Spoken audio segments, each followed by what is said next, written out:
Hello student, ಈ ವಿಡಿಯೋದಲ್ಲಿ ನಾವು ಬಿಕಾಮ್ 4th ಸೆಮಿಸ್ಟರ್ ನಲ್ಲಿ ಬರುವಂತಹ ಫೈನಾನ್ಷಿಯಲ್ ಮ್ಯಾನೇಜ್ಮೆಂಟ್ ನ ವರ್ಕಿಂಗ್ ಕ್ಯಾಪಿಟಲ್ ಪ್ರಾಬ್ಲಮ್ ನ ಯಾವ ರೀತಿ ಸಾಲ್ವ್ ಮಾಡಬೇಕು ಅನ್ನೋದನ್ನ ನೋಡೋಣ. ಸೊ ವರ್ಕಿಂಗ್ ಕ್ಯಾಪಿಟಲ್ ಪ್ರಾಬ್ಲಮ್ ಮೂರು ರೀತಿ ಇದೆ ಬುಕ್ ನಲ್ಲಿ.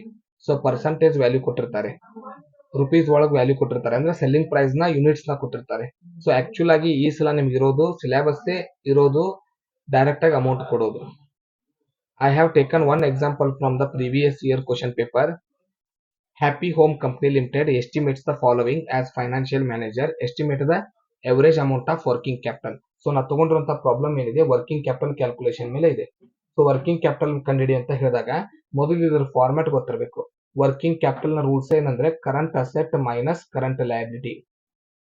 ಈ ಕರೆಂಟ್ ಅಸೆಟ್ಸ್ ಅಂದ್ರೆ ಯಾವ್ದಕ್ಕೆ ಕರೀತಾರೆ? ಆರ್ ಅಸೆಟ್ ಗೆ ಕರೆಂಟ್ ಅಸೆಟ್ ಅಂತ ಕರೀತಾರೆ. ಮೊದಲನೇದ್ದು ಸ್ಟಾಕ್. ಇದನ್ನ ಈಗ ಸ್ಟಾಕ್ ಅಂತ ಬಳಸಲಾರದೇ ಇನ್ವೆಂಟರಿ ಅಂತ ಬಳಸ್ತಾರೆ ಪದನ. ಹೆಡ್ಡಿಂಗ್ ನಾವು ಸ್ಟಾಕ್ ಅಂತ ಹಾಕಲ್ಲ, ಇನ್ವೆಂಟರಿ. ಇನ್ವೆಂಟರಿ ಅಂದ್ರೆ ಕಚ್ಚಾ ವಸ್ತು ಸರಕುಗಳನ್ನಂತೆ. ಸೊ ಮೂರು ರೀತಿ ಕಂಪ್ನಿಯಲ್ಲಿ ಸರಕುಗಳಿರುತ್ತೆ. ಒಂದು ರಾ ಮಟೀರಿಯಲ್ ಕಚ್ಚಾ ಸರಕು, ವರ್ಕ್ ಇನ್ ಪ್ರೋಗ್ರೆಸ್ ಅರೆ ಸಿದ್ಧ ವಸ್ತು, ಫಿನಿಶ್ಡ್ ಗೂಡ್ಸ್ ಸಿದ್ಧ ವಸ್ತು. ಸೊ ಮೂರು ಇನ್ವೆಂಟರಿ ಬರುತ್ತೆ. ಸೊ ಫಸ್ಟ್ ಕರೆಂಟ್ ಅಸೆಟ್ ಯಾವ್ದಂದ್ರೆ ಸ್ಟಾಕ್. ಅದನ್ನ ಇನ್ವೆಂಟರಿ ಅಂತ ಬರೋದು. ಅದರಲ್ಲಿ ಮೂರು ಟ್ರಾನ್ಸಾಕ್ಷನ್ ನ ಎಂಟ್ರಿ ಮಾಡ್ತೀವಿ: raw material, work in progress, finished goods. Second ಯಾವುದು? ಡೆಟಾರ್ಸ್. ಕರೆಂಟ್ ಅಸೆಟ್ ಯಾವುದು? ಎರಡನೇದ್ದು ಡೆಟಾರ್ಸ್. ಸೊ ಡೆಟಾರ್ಸ್ ಅಂತ ಡೈರೆಕ್ಟ್ ಆಗಿ ಹೆಡ್ಡಿಂಗ್ ಬರೋದು. ಅದರಲ್ಲಿ ಎರಡು ಐಟಮ್ ನಾವು ಸೇಲ್ ಮಾಡಿರೋದು, ಉದ್ರಿ ಸೇಲ್ ಮಾಡಿರೋದನ್ನ ಡೆಟಾರ್ಸ್ ಅಂತ ಕರಿತೀವಿ. ಎರಡು ಕಡೆ ಸೇಲ್ ಮಾಡಿರ್ತೀವಿ. ಒಂದು ಇನ್ಲ್ಯಾಂಡ್ ದೇಶದ ಒಳಗೆ, ಎಕ್ಸ್ಪೋರ್ಟ್ ಹೊರದೇಶಕ್ಕೆ ರಫ್ತು. ಸೊ ಇನ್ಲ್ಯಾಂಡ್ ಎಕ್ಸ್ಪೋರ್ಟ್ ಅಂತ ಎರಡು ಸಬ್ ಹೆಡ್ಡಿಂಗ್ ಬರಿತೀವಿ. ಮೂರನೇ ಕರೆಂಟ್ ಅಸೆಟ್ ಯಾವುದು? Bills receivable. ಇದಕ್ಕೆ ಬೇರೆ ಹೆಸರು ಇರೋದಿಲ್ಲ, ಬಿಲ್ಸ್ ರಿಸೀವೇಬಲ್ ಅಂತಾನೆ ಕೊಡ್ತಾರೆ. ನಾಲ್ಕನೇದು ಯಾವುದು? ಕ್ಯಾಶ್ ಇನ್ ಹ್ಯಾಂಡ್, ಡೈರೆಕ್ಟ್ ಆಗಿ ಅಮೌಂಟ್ ಕೊಡ್ತಾರೆ. ಐದನೇ ಅಸೆಟ್ ಯಾವುದು? Cash at bank. ಆರನೇ ಅಸೆಟ್ ಯಾವುದು? ಅಡ್ವಾನ್ಸ್ ಅಥವಾ ಪ್ರೀಪೇಡ್ ಎಕ್ಸ್ಪೆನ್ಸಸ್. ಇವು ಆರನ್ನ ಕರೆಂಟ್ ಅಸೆಟ್ ಅಂತ ಕರೀತಾರೆ. ಸೊ ಫಸ್ಟ್ ಅಸೆಟ್ ಸ್ಟಾಕ್, ಅದನ್ನ ಇನ್ವೆಂಟರಿ ಅಂತ ಹೆಡ್ಡಿಂಗ್ ಮೆನ್ಷನ್ ಮಾಡಿ ರಾ material, work in progress, finished goods ಅಂತ ಬರೀಬೇಕು. ಎರಡನೇದು ಡೆಟಾರ್ಸ್. ಕ್ವಶನ್ ಅಲ್ಲಿ ಡೆಟಾರ್ಸ್ ಅಂತ ಕೊಡ್ಲಾರ್ದೇನೆ ಕಸ್ಟಮರ್ ಅಥವಾ ಸೇಲ್ ಅಂತ ಕೊಡ್ತಾರೆ. ಅದರಲ್ಲಿ ಇನ್ಲ್ಯಾಂಡ್, ಫಾರಿನ್ ಬರುತ್ತೆ. ದೇಶದ ಒಳಗೆ ಮಾರಾಟ, ದೇಶದ ಹೊರಗಡೆ ಮಾರಾಟ.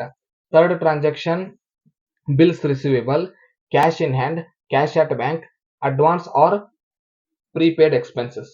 ಸೊ ಇವು ಆರನ್ನ ಕರೆಂಟ್ ಅಸೆಟ್ ಅಂತ ಕರಿತೀವಿ. ಯಾವುದನ್ನ ಕರೆಂಟ್ ಲಯಬಿಲಿಟಿ ಅಂತ ಕರಿತೀವಿ? ಮೊದಲನೇದು ಕ್ರೆಡಿಟಾರ್ಸ್. ಸೊ ಕ್ವಶನ್ ಅಲ್ಲಿ ಡೈರೆಕ್ಟ್ ಆಗಿ ಕ್ರೆಡಿಟಾರ್ಸ್ ಅಂತ ಕೊಡಬಹುದು, ಪರ್ಚೇಸ್ ಅಂತ ಕೊಡಬಹುದು, ಅಥವಾ ಸಪ್ಲೈಯರ್ಸ್ ಅಂತ ಕೊಡಬಹುದು. ಕ್ರೆಡಿಟಾರ್ಸ್ ಅಂದ್ರೂ ಒಂದೇ, ಪರ್ಚೇಸ್ ಅಂತ ಕೊಟ್ಟರು ಒಂದೇ, ಸಪ್ಲೈಯರ್ಸ್ ಅಂತ ಕೊಟ್ಟರು ಒಂದೇ. ಎರಡನೇದು ಬಿಲ್ಸ್ ಪೇಬಲ್. ಮೂರನೇದು ವೇಜಸ್. ನಾಲ್ಕನೇದು ಓವರ್ ಹೆಡ್. ಇವನ್ನ ಬಿಟ್ಟು ಏನೇ ಟ್ರಾನ್ಸಾಕ್ಷನ್ ಬರಲಿ ಅವೆಲ್ಲ ಕೆಳಗಡೆ ಎಂಟ್ರಿ ಮಾಡಬೇಕು. ಆದ್ರೆ ಇವನು ಮಾತ್ರ ಸೀರಿಯಲ್ ಆಗಿರ್ಬೇಕು. ಇವನು ಯಾವ್ದು ಫಸ್ಟ್ ಸಿಗುತ್ತೆ ಅದನ್ನ ಮೊದಲು ಎಂಟ್ರಿ ಮಾಡೋದಕ್ಕೆ ಬರೋದಿಲ್ಲ. ಕರೆಂಟ್ ಅಸೆಟ್ಸ್ ನ ಸೀರಿಯಲ್ ಸೀಕ್ವೆನ್ಸ್ ಆರ್ಡರ್ ನಲ್ಲೇ ಬರೀಬೇಕು. So creditors, bills payable, wages, over head, ಇವು ನಾಲ್ಕು ಲಯಬಿಲಿಟಿ.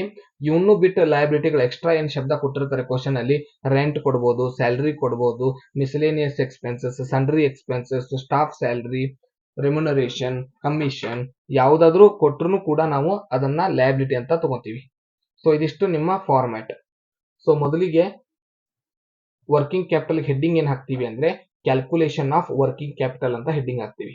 ಸೊ ಅಕೌಂಟಿನ ಹೆಡ್ಡಿಂಗ್ ಗೊತ್ತಿರಬೇಕು. ಮೊದಲು ಕ್ಯಾಲ್ಕುಲೇಷನ್ ಆಫ್ ವರ್ಕಿಂಗ್ ಕ್ಯಾಪಿಟಲ್ ಅಂತ ಹೆಡ್ಡಿಂಗ್ ಹಾಕ್ತಿವಿ. ಯಾಕಂದ್ರೆ working capital, required working capital Kannada ಎಂದಿರ್ತಾರೆ, ಕ್ಯಾಲ್ಕುಲೇಷನ್ ಆಫ್ ವರ್ಕಿಂಗ್ ಕ್ಯಾಪಿಟಲ್ ಅಂತ ಅದು ಹೆಡ್ಡಿಂಗ್ ಹಾಕ್ಬೋದು, ಅಥವಾ calculation of required working capital ಅಂತ ಅದು ಹಾಕ್ಬೋದು. So calculation of required working capital ಇದನ್ನ ಎರಡು ಕಾಲಮ್ ನಿಂದ ಪ್ರಿಪೇರ್ ಮಾಡ್ತೀವಿ. ಪರ್ಟಿಕ್ಯುಲರ್ ಮತ್ತು ರುಪೀಸ್ ಕಾಲಮ್ ನ ಪ್ರಿಪೇರ್ ಮಾಡ್ತೀವಿ. ಮೊದಲು ಆಲ್ರೆಡಿ ಹೇಳಿದಂತೆ ಕರೆಂಟ್ ಅಸೆಟ್ ಬರಬೇಕು. ಸೊ ಕರೆಂಟ್ ಅಸೆಟ್ ನಲ್ಲಿ ಮೊದಲು ಇನ್ವೆಂಟರಿ ಬರಬೇಕು.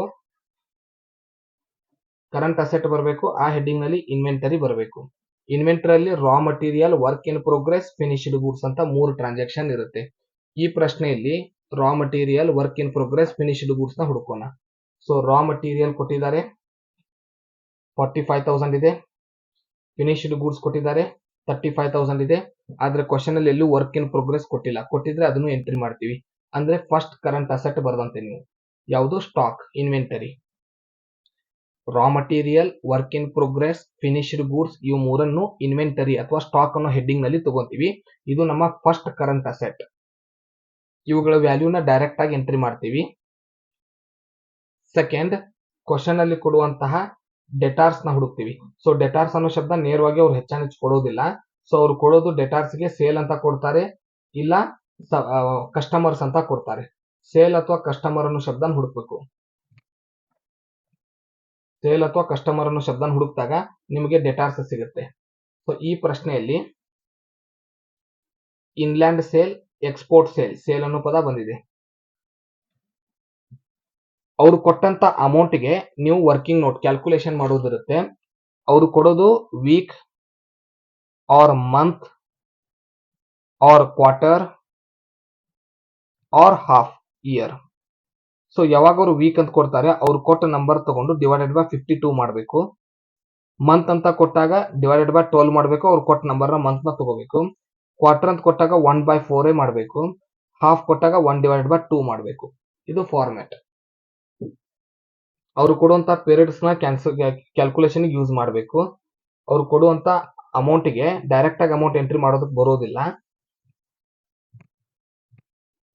ಅದಕ್ಕೆ ಏನ್ ಮಾಡ್ಬೇಕಂದ್ರೆ ಮಂತ್ಸ್ ಅಥವಾ ವೀಕ್ಸ್ ಅಥವಾ ಕ್ವಾರ್ಟರ್ ಅಥವಾ ಹಾಫ್ ಅಂತ ಪೀರಿಯಡ್ಸ್ ಕೊಟ್ಟಿರ್ತಾರೆ, ಅದನ್ನ ಇಂಟು ಮಾಡಿ ನೀವು ಆನ್ಸರ್ ಹಚ್ಚಬೇಕಾಗತ್ತೆ. ಸೊ ಎರಡನೇ ಕರೆಂಟ್ ಅಸೆಟ್ ನ ಹಚ್ತಾ ಇದ್ದೀವಿ. ಅದು ಏನಂದ್ರೆ ಡೆಟಾರ್ಸ್. ಡೆಟಾರ್ಸ್ ನ ಹೇಗೆ ಐಡೆಂಟಿಫೈ ಮಾಡ್ತಾರೆ ಕ್ವಶನ್ ಅಲ್ಲಿ ಅಂದ್ರೆ, ಒಂದವ್ರು ಕ್ವಶನ್ ಅಲ್ಲಿ ಡೆಟಾರ್ಸ್ ಅನ್ನೋ ಶಬ್ದ ಡೈರೆಕ್ಟ್ ಆಗಿ ಕೊಡ್ತಾರೆ, ಇಲ್ಲ ಸೇಲ್ ಅನ್ನೋ ವರ್ಡ್ ಕೊಡ್ತಾರೆ, ಇಲ್ಲ ಕಸ್ಟಮರ್ ಅಂತ ಕೊಟ್ಟಿರ್ತಾರೆ. ಇವು ಮೂರು ಬಿಟ್ಟು ಯಾವ ಶಬ್ದ ಇರೋದಿಲ್ಲ. ಇವು ಮೂರಲ್ಲೇ ಯಾವ್ದಾದ್ರು ಒಂದು ಶಬ್ದ ಕೊಟ್ಟಿರ್ತಾರೆ. ಸೊ ಇವು ಮೂರ ಮೇಲೆ ನೀವು ಕಂಡುಹಿಡಿಬಹುದು. ಸೊ ಈ ಕ್ವಶನ್ ಅಲ್ಲಿ ಎಷ್ಟಿದೆ ಅಂದ್ರೆ 7,80,000 ಇನ್ಲ್ಯಾಂಡ್ ಸೇಲ್ ಇದೆ. ಇದಕ್ಕೆ 6 ವೀಕ್ ಅಂದಿರೋದ್ರಿಂದ 6 ಡಿವೈಡೆಡ್ ಬೈ ಏನ್ ಮಾಡ್ತೀವಿ, ವೀಕ್ ಶಬ್ದ ಇರೋದ್ರಿಂದ 52 ಮಾಡ್ತೀವಿ. ಸೊ 7,80,000 ಇಂಟು 6 ಡಿವೈಡೆಡ್ ಬೈ 52 ಮಾಡಿದಾಗ 90,000 ರುಪೀಸ್ ಬರುತ್ತೆ. 90,000 ರುಪೀಸ್. ನೆಕ್ಸ್ಟ್ ಏನಿದೆ, 3,90,000 ಅಮೌಂಟ್ ಇದೆ. 1.5 ವೀಕ್ ಇದೆ. ಸೊ ಇದನ್ನ ಇಂಟು 1.5 ಭಿನ್ನರಾಶಿ ಕೊಟ್ಟರೆ ಮುಂದೆ 0.5 ಅಂತ ಕನ್ಸಿಡರ್ ಮಾಡ್ತೀವಿ. ಡಿವೈಡೆಡ್ ಬೈ ವೀಕ್ ಶಬ್ದ ಇರೋದ್ರಿಂದ 52 ಡಿವೈಡೆಡ್ ಬೈ ಮಾಡ್ತೀವಿ. 3,90,000 ಇಂಟು 1.5 ಡಿವೈಡೆಡ್ ಬೈ 52 ಮಾಡಿದಾಗ 11,250 ಬರುತ್ತೆ. ಎರಡನೇ ನಮ್ದು ಅಸೆಟ್ ಕಂಪ್ಲೀಟ್ ಆದಂತೆ. ಮೊದಲನೇದ್ದು ಸ್ಟಾಕ್ ಅಂದ್ರೆ ಇನ್ವೆಂಟರಿ. ಇನ್ವೆಂಟರಿಯಲ್ಲಿ ಬರೋದು ರಾ material, work in progress, finished goods. Direct amount ಹಚ್ಚೋದು ಕೊಡ್ತಾರೆ. ಎರಡನೇದ್ದು ಸೇಲ್ಸ್ ಅಥವಾ ಡೆಟಾರ್ಸ್ ಅಥವಾ ಕಸ್ಟಮರ್. ಇದರಲ್ಲಿ ಎರಡು ರೀತಿ ಇರುತ್ತೆ, ಇನ್ಲ್ಯಾಂಡ್, ಎಕ್ಸ್ಪೋರ್ಟ್. ಒಮ್ಮೊಮ್ಮೆ ಎರಡನ್ನೂ ಕೂಡಿಸಿ ಒಮ್ಮೆ ಕೊಟ್ಬಿಡ್ತಾರೆ ಡೈರೆಕ್ಟ್ ಆಗಿ ಡೆಟಾರ್ಸ್ ಅಂತ. ಸೊ ಅವ್ರು ಕೊಟ್ಟ ಅಮೌಂಟ್ ನ ಡೈರೆಕ್ಟ್ ಆಗಿ ಎಂಟ್ರಿ ಮಾಡೋ ಹಾಗಿಲ್ಲ. ಅದಕ್ಕೆ ಏನ್ ಮಾಡ್ತೀವಿ ಅಂದ್ರೆ ಕ್ಯಾಲ್ಕುಲೇಷನ್ ಇರುತ್ತೆ, ವೀಕ್ ಅಥವಾ ಮಂತ್. ಇನ್ನು ನೆಕ್ಸ್ಟ್ ಅಸೆಟ್ ಯಾವ್ದು ಹುಡುಕ್ಬೇಕು, ಥರ್ಡ್ ಅಸೆಟ್ ಅಂದ್ರೆ ಬಿಲ್ಸ್ ರಿಸೀವೇಬಲ್. ಈ ಪ್ರಾಬ್ಲಮ್ ನಲ್ಲಿ ಕೊಟ್ಟಿಲ್ಲ. ಕೊಟ್ಟಿದ್ರೆ ಡೈರೆಕ್ಟ್ ಅಮೌಂಟ್, ಅದಕ್ಕೆ ಇಂಟು ಏನು ಇರೋದಿಲ್ಲ, ವೀಕ್ ಮಂತ್ ಏನು ಇರೋದಿಲ್ಲ. ಕ್ಯಾಶ್ ಇನ್ ಹ್ಯಾಂಡ್ ಕೊಟ್ರೆ direct amount, cash at bank ಕೊಟ್ರೆ direct amount. So third, fourth, fifth current asset ಕೊಟ್ಟಿಲ್ಲ ಈ ಪ್ರಾಬ್ಲಮ್ ನಲ್ಲಿ.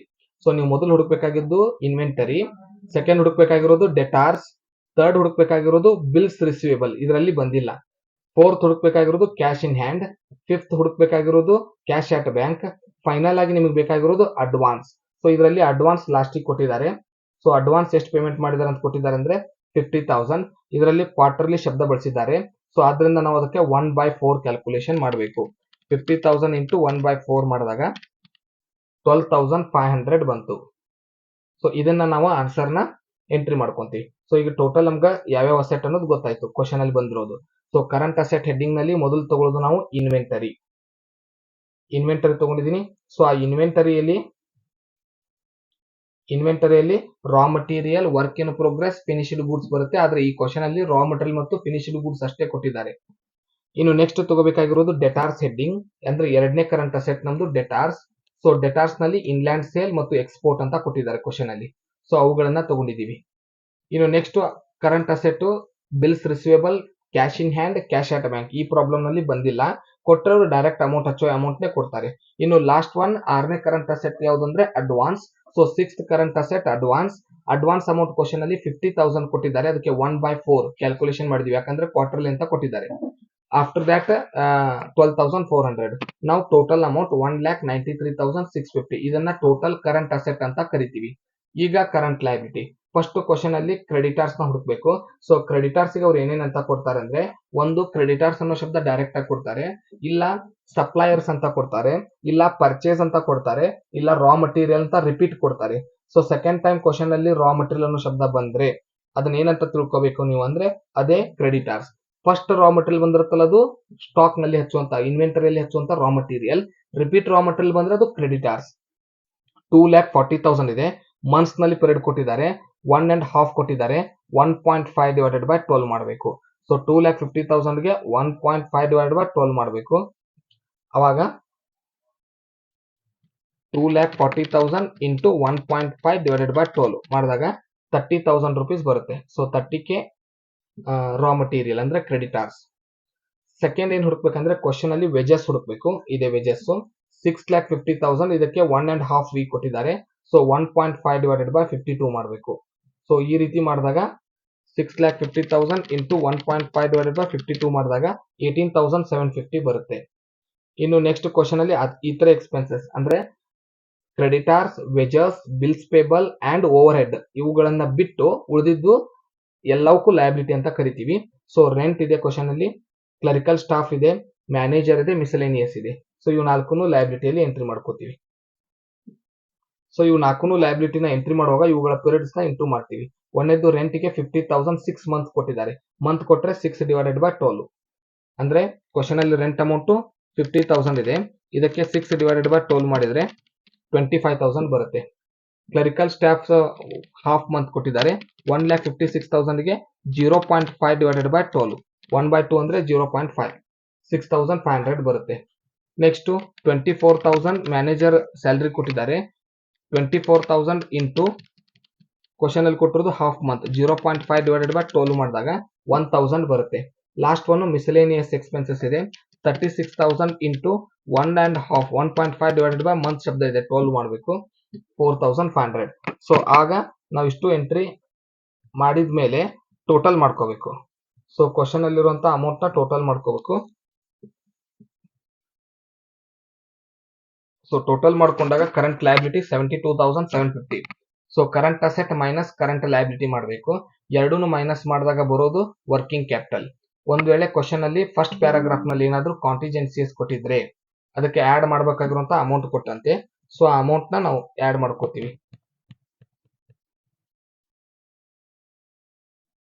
ಈ ಕ್ವಶನ್ ಅಲ್ಲಿ ಕಾಂಟಿಜೆನ್ಸಿಯಸ್ 10% ಕೊಟ್ಟಿದ್ದಾರೆ. ಸೊ 10% ಕಾಂಟಿಜೆನ್ಸಿಯಸ್ ಮಾಡ್ಬೇಕಂದ್ರೆ ಬಂದ ಆನ್ಸರ್ ಮೇಲೆ ಅಂದ್ರೆ working capital current asset total minus current liability total ಮಾಡಿದ ನಂತರ ಬಂದ ಆನ್ಸರ್ ಮೇಲೆ 1,20,900 ಮೇಲೆ ಇಂಟು 10% ಮಾಡ್ತೀವಿ. 10 ಡಿವೈಡೆಡ್ ಬೈ 100 ಅದನ್ನ ಆಡ್ ಮಾಡ್ಕೋತೀವಿ. ಸೊ 1,20,900 ಮೇಲೆ 10 ಡಿವೈಡೆಡ್ ಬೈ 100 ಮಾಡಿದಾಗ 12,090 ಬರುತ್ತೆ. ಆಡ್ ಮಾಡ್ಕೋತೀವಿ.